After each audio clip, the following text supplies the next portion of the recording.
Como lidar com as frustrações da vida.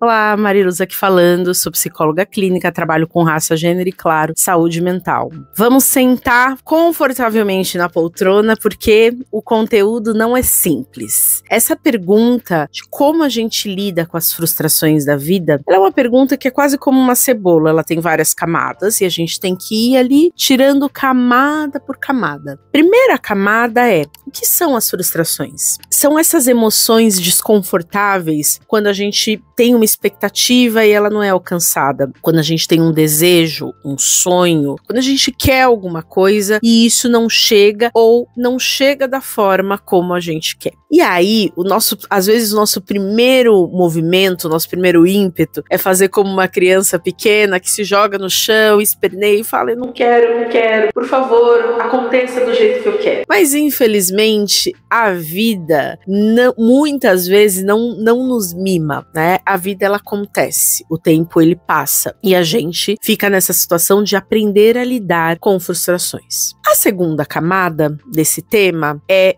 inteligência emocional. Uma das melhores respostas e das melhores formas de a gente lidar com uma frustração é a gente aprender, desenvolver, treinar a nossa inteligência emocional, que nada mais é um manejo das nossas emoções. A gente não vai controlar emoções porque as emoções são como água, são como um rio na realidade. Então ele vem muitas vezes com muita força e ultrapassa ali aqueles muros de proteção e de defesa que a gente coloca dentro da gente e a gente explode muitas vezes em emoções. A gente percebe que a gente não tem controle, mas depois que essas emoções surgem, a gente tem escolhas. A gente pode escolher como lidar com elas e isso que eu chamo não só de inteligência emocional, mas também desse manejo das emoções que é muito importante nessa segunda camada pra gente aprender a lidar com as frustrações. Então, quanto mais você faz isso, ou seja, quanto mais você treina esse manejo, mais você vai conseguir gerenciar e fazer boas escolhas para você em cada momento, que normalmente não serão iguais, toda vez você vai escolher a mesma coisa, isso vai depender das suas disposições interiores, vai depender do que te aconteceu, vai depender do momento que você tá da sua vida, mas é muito importante saber que é possível alcançar essa segunda camada de inteligência emocional. E aí, eu acho que a gente tem mais uma camada que talvez ela não seja de fato a terceira, eu não tô meio que fazendo em ordem, mas são reflexões aqui pra gente pensar, que é sempre um processo de autoconhecimento. Não tem como você fazer esse manejo das emoções se você não se conhecer. Então, claro, você precisa saber o que são frustrações, você precisa aprender a fazer esse manejo, mas isso não é possível sem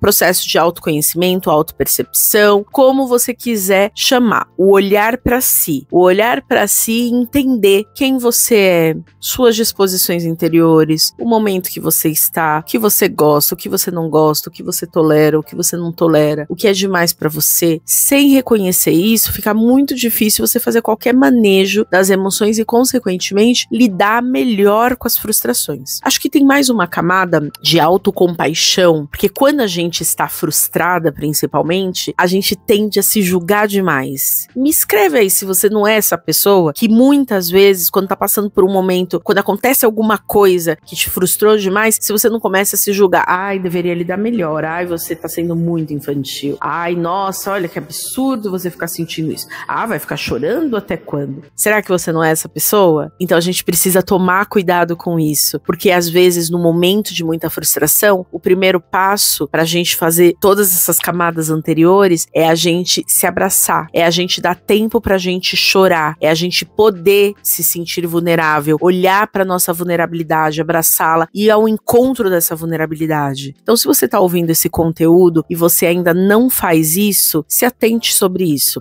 É importante ter um espaço. Eu já falei aqui algumas vezes dos meus 3 As. E se você nunca viu um conteúdo sobre isso, eu vou retomar aqui, os 3 As. É muito importante... primeiro, né? O que são os 3 As? Os 3 As é autoconhecimento, autocompaixão e autocuidado. Pra gente chegar no autocuidado, a gente precisa necessariamente passar pela etapa do autoconhecimento, olhar profundo pra quem a gente é, abraçar quem a gente é, que é a autocompaixão. Ou seja, você aceitar as coisas ruins ruins e você celebrar as coisas boas. Porque não adianta também a gente só olhar pro meio copo. Ah, vou olhar só pro que eu tenho de bom. E normalmente a gente olha muito pro que a gente tem de ruim e reforça isso, né? E se maltrata e se pune em cima disso. Só que nós não somos perfeitas. Você se punir em cima de um erro, em cima de um defeito, significa ter uma expectativa de perfeição, o que não faz sentido porque você é um ser humano e você sabe que você não é perfeita, mas a gente não quer aceitar. Então, essa camada de autocompaixão, de se abraçar, é a camada dessa aceitação de quem você é. Isso não significa que você não pode se melhorar, que você não pode evoluir, mas para isso acontecer, é importante você estabelecer um piso, você ter aonde pisar, você tem uma referência, né? Ou seja, com uma referência do fato de quem você é, você consegue olhar e falar, ah, tá, aqui, nessa competência, eu tô no 5, eu quero chegar no 8. Aí tudo bem. Agora, se eu sempre acho que eu tô no -0, nossa, -0 foi péssimo, né? No -5, apaga -0. Se você sempre acha que você tá no -5, aí você não tem um piso, um ponto de partida. E aí você vai ficar se massacrando e provavelmente não sairá do lugar. Então, eu falei aqui de algumas camadas que ajudam você a lidar com as frustrações. Eu espero que esse conteúdo tenha te ajudado bastante. E, claro, deixa os seus comentários pra gente bater papo. Pega esse link e compartilha com todo mundo. Outras pessoas podem se beneficiar desse conteúdo. É sempre bom a gente falar sobre frustrações, sentimentos e inteligência emocional. Claro, se você gostou, não deixa de curtir e me segue no canal, ativa o sininho das notificações, porque aí toda vez que eu colocar um vídeo, você vai ser lembrada e aí você vem aqui assistir comigo. Então eu te espero pro próximo, combinado? Um abraço, tchau, tchau.